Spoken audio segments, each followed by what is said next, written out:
The battle is over. Quinn Ewers tapped as starter for the Texas Longhorns this week. Coach Steve Sarkisian said, quote, "It's pretty clear that Ewers is the starter moving forward." Let's bring on coaching insider Jesse Simonton. Jesse, does this mean Arch Manning is QB2 heading out of spring practice? Arch, I think he's the most famous QB3 in America right now.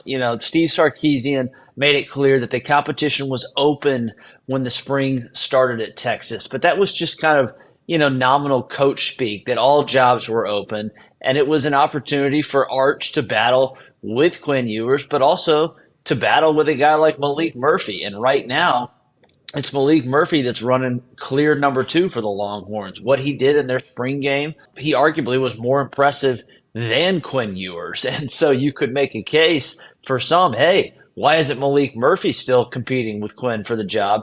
But Sark went with Quinn. He has the experience. Now we wait to see what happens with a guy like Malik Murphy, because if he ever entered the transfer portal, oof.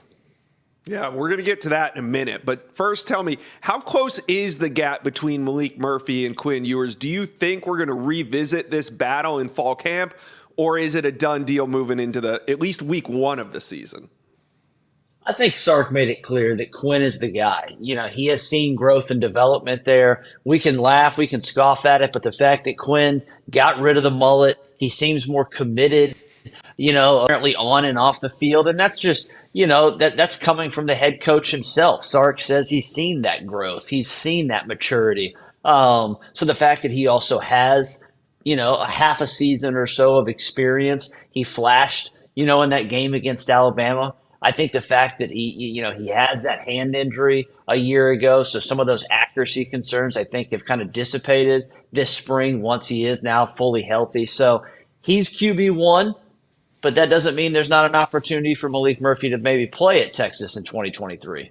Well, since the transfer portal opened last Saturday, let's talk a little bit about that. Do you think Malik Murphy could test the transfer portal? You kind of alluded to this at the top. Yeah, I'm of two minds about it. I do think there's an opportunity for him if he really wants to start and be guaranteed a starting position in 2023. He enters the portal, and that's not to say you couldn't go back to Texas. However, Sark, this is an interesting note. Some coaches will allow Georgia. Marius Mims a year ago goes into the portal. Georgia does everything they can to bring him back. Sark's on record that if you go into the transfer portal at Texas, you're done. You're no longer welcome back at Texas. I wonder if he breaks that rule, if Malik Murphy maybe enters just to kind of explore his options. It would behoove Texas to basically pony up with a 1-year NIL deal to bring Malik Murphy back. Quinn Ewers is a guy who battled a litany of injuries a year ago. There's no guarantee he's going to start every game in 2023. And I think that gap we talked about a few minutes ago, that certainly seemed to exist between Malik Murphy and Arch Manning. And so, yes, Arch could have, a lot of opportunities down the road at Texas, but Malik Murphy could be the guy that's the future if Quinn happens to go down. Yeah, but Malik Murphy could also be the future quarterback at some other programs that need somebody to step in and take over that offense right now. So is a career move he could consider. What do you think he should do? Just, we're stepping in here for Malik Murphy, but what do you think he should do? Battle it out at Texas and potentially take over an offense with a whole bunch of weapons, but risk sitting the bench behind Quinn Ewers, or be handed the keys to a rebuilding offense at a place like Auburn or maybe even Florida? Yeah, if I'm Malik Murphy, I think I'm actually staying at Texas. Again, I think the fact that Quinn, it's no guarantee that he stays healthy. And perhaps, if he struggles in a game week 2 at Alabama, maybe Sark opens that competition back up. The pieces that you talked about at Texas, that's the best wide receiver room in America. That's one of the top offensive starting lines in the country.